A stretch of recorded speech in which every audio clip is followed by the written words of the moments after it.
The story begins in an open field where Michael is admiring the beautiful colors of the sky. Suddenly, a gunshot rings out and a woman screams, causing Michael to panic and run. He then realizes it was only a dream. That night, he goes to the casino where he has been working for the past 3 months. During this time, he has memorized every detail of the casino. He knows where every camera is located and understands each employee's routine. He has built friendly relationships with everyone. He has studied their likes, dislikes, and daily habits carefully. Now he has even started serving high-profile VIP clients, where he often overhears secret conversations. After his shift ends, Michael removes his makeup. His appearance changes completely, making him unrecognizable. In reality, he is a skilled con artist who tricks people and steals their money. He has been working secretly inside the casino to gather complete internal information. Over the past 3 months, he has installed small, hidden gadgets in machines and tables. Now he is ready to execute his plan and win a huge amount of money. Using a new identity, he enters the casino and activates a hidden device through his phone. This causes the cards to fly automatically out of the shuffling machine. He then moves to a table where he uses specially prepared magnetic dice. He had already installed a hidden button that allows him to control the outcome. Next, he goes to the room of a VIP client who is asleep because Michael had secretly drugged his drink earlier. Michael steals the unconscious man's gold pass along with his expensive clothes. He quickly heads to the service elevator and inserts a chip into the control panel. When an employee arrives carrying new cards, Michael, pretending to be a VIP, says, "Someone left me on the wrong floor. I will complain about this." The employee becomes nervous and replies, "Sir, I will take you right away." At that moment, Michael uses his phone to shut down the lights and stop the elevator. The situation alarms the employee, who fears the VIP will become angry. He immediately calls for help to fix the elevator as quickly as possible. Meanwhile, Michael cleverly places his own box there and swaps out the real cards. After restoring everything back to normal, he enters the VIP room where a man named Alex is also present. Michael wears special glasses that allow him to see the numbers printed on the cards. When the game begins, he does not win every round to avoid suspicion and encourage others to bet more. Then he carefully arranges the perfect hand and places all his money on the table. Seeing his confidence, the other players also bet all their money. Michael is now moments away from winning millions in a single move, but suddenly his cards change again. He loses. Despite all his careful planning, a third player wins the game and says, "I don't want to play anymore." The man takes the money and leaves immediately. Michael becomes suspicious and starts chasing him. He said, "You cheated, didn't you? Give me your suitcase." But when the suitcase was opened, there was no money inside. Suddenly, the lights flickered and the man's face appeared different. He was not actually the person Michael had been chasing. At that moment, guards rushed in from behind and captured Michael, while Alex quietly slipped away. Michael was tied to a chair in a storage room. A guard punched him in the face. The casino owner, Victor, arrived and demanded his money. Michael said, "I am your VIP client. You wouldn't kill me." This response only made Victor angrier. Michael told him that another man had taken the money and caused all the trouble. Victor did not believe him and gave him 1 week to return the money or face serious consequences. Michael then traveled to a small casino located in the middle of the desert. Guards stopped him at gunpoint, but their boss, Leon, arrived and said, "Let Michael in. He is my friend." They sat together and had drinks. Michael noticed that Leon was wearing a necklace with a mark similar to Alex's tattoo. He asked Leon about it. Leon replied, "First tell me your story. What have you done this time?" Michael explained everything that had happened. Leon then told him that he had recently encountered a psychic. He said many people do not believe such things, and many do not even know that individuals with unusual abilities exist. These people live secretly among ordinary society. They can enter another dimension and influence events in the real world. Leon showed Michael an old book filled with drawings of remarkable individuals. He explained that all of them were connected to that mysterious realm. It is a place where thoughts and memories are linked together. Those who possess special abilities can travel there and use their powers in different ways. Ordinary people can also enter, but they can only return if someone brings them back. Michael thought it was a joke and began to laugh. Leon became irritated and showed him the book again, which contained the names of people with such abilities. Meanwhile, Alex met a man named Godon and handed over all the money. Godon told Alex that he also wanted to visit that other world, but Alex refused and said he did not want Godon to get lost there because he trusted him as a business partner. At the same time, Michael asked Leon if the people listed in the book were real. Leon replied, "Yes, they are. I have seen their abilities myself." Michael then came up with a plan. He decided to gather these gifted individuals and form a team capable of robbing any casino. First, he found Eric, a wealthy man who could move objects using only his mind. However, Eric had no interest in doing any work. Next, Michael located Tony, a taxi driver who had the ability to control electronic devices. After some persuasion, Michael managed to convince both of them to join his team. Finally, he found Kevin, a man who could hypnotize anyone and make illusions appear completely real. Kevin was being held in a mental hospital. Doctors were using his ability to help treat patients suffering from depression. Michael told him, "You are wasting your life here. I can make you rich." As they prepared to escape, the nurses ran after them. Eric used his powers to levitate objects and scatter them among the patients to create confusion. Tony used his ability to start the ambulance remotely and open the gate. In this way, they managed to escape cleverly.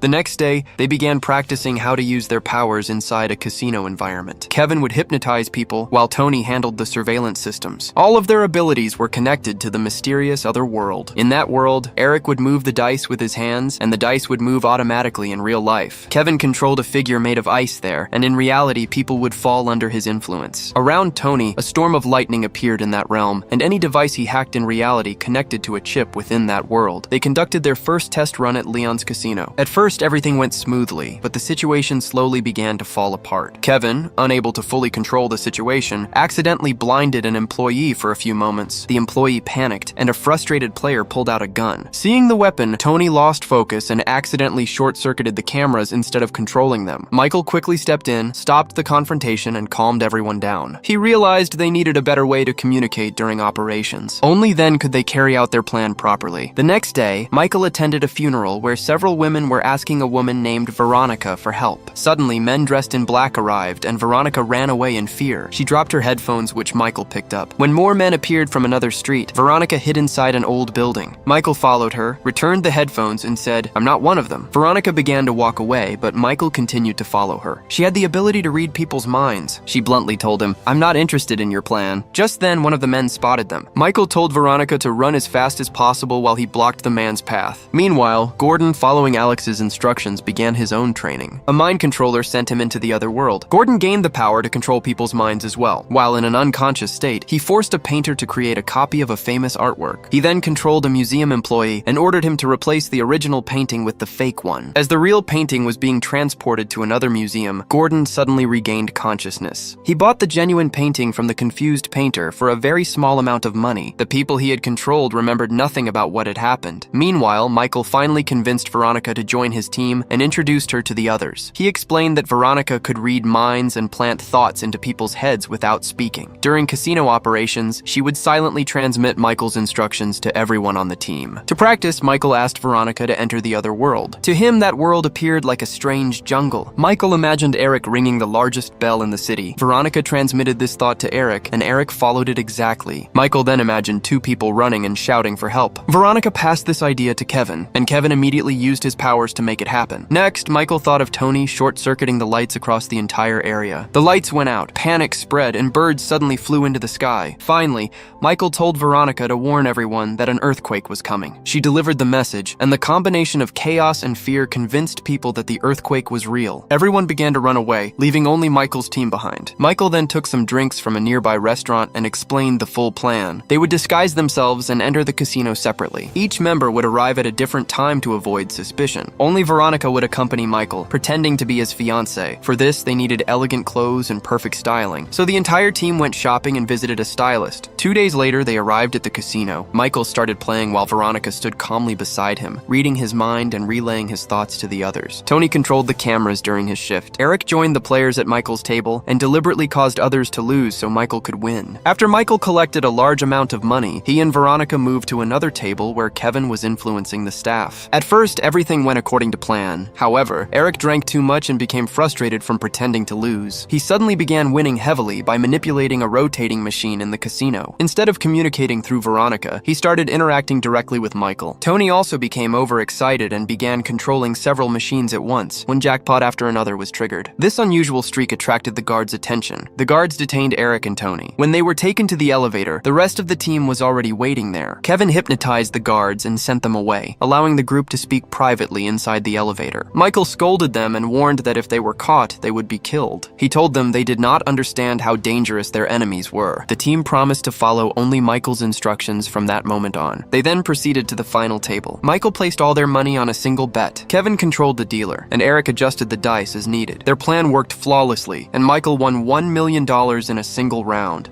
Afterward, they went to the beach, had drinks, and celebrated around a fire. Veronica sat at a distance from the group. Michael approached her and said, "We make a great team. If we stay together, we can earn a lot of money." But Veronica firmly refused. An argument followed, and they exchanged harsh words. Meanwhile, Alex had dinner with Gordon and informed him that the training would have to be canceled. Alex said, "Unless you find someone you can trust completely, there is a high chance you will get caught." When Gordon asked about Michael, Alex explained that Michael had formed a new team. Hearing this, Gordon became angry angry and said they needed to take action. The next morning, the entire team was traveling when an SUV suddenly began chasing them. Tony tried to escape, but another SUV appeared. The two vehicles surrounded them, forcing Tony to stop in the middle of the road. Victor stepped out with his men and captured the entire team, tying their hands. Michael said, "We have money. We will give it to you." But Victor replied, "I am more interested in your abilities than your money." Michael had no special power, so Victor took him to the edge of a hill and shot him. His body fell down the slope. The others saw this, became terrified, and hid within their own alternate worlds. They did not realize it was all staged. Michael was actually alive and taken to Gordon, who revealed himself as Michael's father. Gordon untied his hands. Michael was shocked and realized his father had been orchestrating everything. Gordon said, "You have ignored me for 10 years. That is why I had to do this. Do you remember when you were young and we both dreamed of a special door? Now I know how to enter that world." A few days later, Tony, Kevin, and Eric were forced to work as employees in Victor's casino so they could use their abilities to help Victor win against clients. One day, when Tony returned to his room, he saw a plumber working in the bathroom. The plumber turned out to be Michael in disguise. Tony noticed that Veronica was missing. The others explained that she had refused to work for Victor and had fallen into a coma because she could not recover from the other world after witnessing Michael's apparent death. That night, the lights above the gaming table began to flicker. The team surrounded Victor and announced that they were quitting. The guards locked Victor inside a storage room and assigned a new guard for security. That guard was actually Michael in disguise. He freed everyone and explained the escape plan. Kevin forced a guard to unlock a secure door using his key card. Michael stole another key and locked the elevator in the basement to delay pursuit. The corridor ahead was protected by laser security. Michael positioned his team there and went himself to find Veronica. He had already calculated which room she was being held in. Wearing a mask, he entered and released a gas bomb. After eliminating the guards, he rescued Veronica from the room. Meanwhile, Tony managed to disable some of the lasers, but not all of them. Enough space was created for Eric to carefully move through the gaps and reach the safe. Using his strength, Eric forced the safe open. Although the lasers were shut down, the alarm was triggered. Guards rushed toward the safe room. However, the elevator was no longer working, and on the other side, a hypnotized employee began firing at them. The guards fought back, knocked the man down, and quickly advanced through the corridor. By that time, Eric had already opened the safe. The entire team entered inside and sealed the door behind them.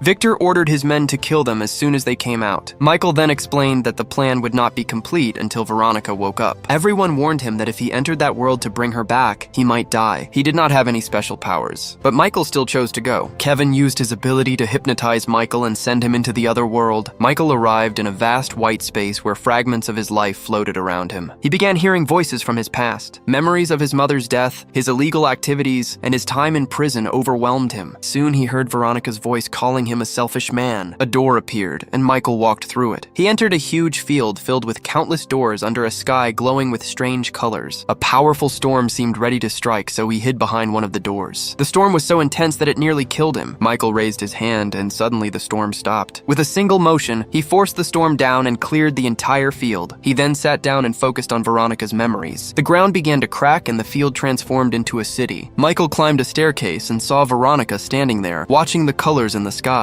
When he tried to approach her, he discovered a force field surrounding her. It was an invisible barrier that he could not break. He pushed against it and shouted, but Veronica did not respond. Michael then tried to reach her through his thoughts. As he did this, buildings around them began to collapse, leaving him standing alone in the rain. The protective barrier still surrounded Veronica, but now she could hear his voice. She said she did not want to return to the real world because she cared about no one there. She believed no one was waiting for her. Michael told her that he was alive. Veronica refused to believe him, so Michael shared a memory of the first time they met. They were running together, and when he reached the rooftop, he had told her, "Whether you have someone or not, I will always be there." Veronica finally took Michael's hand, and they returned to the field of doors. They embraced, and Veronica walked through one of the doors, waking up in the real world. This was Michael's first time navigating the world alone, so he had to find his own way back. Flashbacks revealed that Gordon had once taught Michael everything about this realm. Gordon wanted Michael to become his partner, so they could use these doors together to exploit the world. Gordon had given him a compass and promised to send help if needed. Back in the present, Michael saw Alex emerging from a door and followed him. The surroundings slowly transformed into a casino. Michael followed Alex and witnessed scenes of their deaths. Alex then explained how to enter another person's mind. Michael now understood what he needed to do next. He suddenly woke up inside the vault and announced that he was leaving with the money. Tony disabled the lock, and the door opened. The corridor outside was completely empty. It was revealed that while Michael had been in the other world, he had entered Victor's mind. He made Victor believe that the team had already escaped with the money. Victor then ordered his guards to rush out and search for them, which explained why the corridor was deserted. Using this distraction, the team escaped easily with all the money. If you enjoyed the video, please like it and subscribe to the channel. See you in the next video.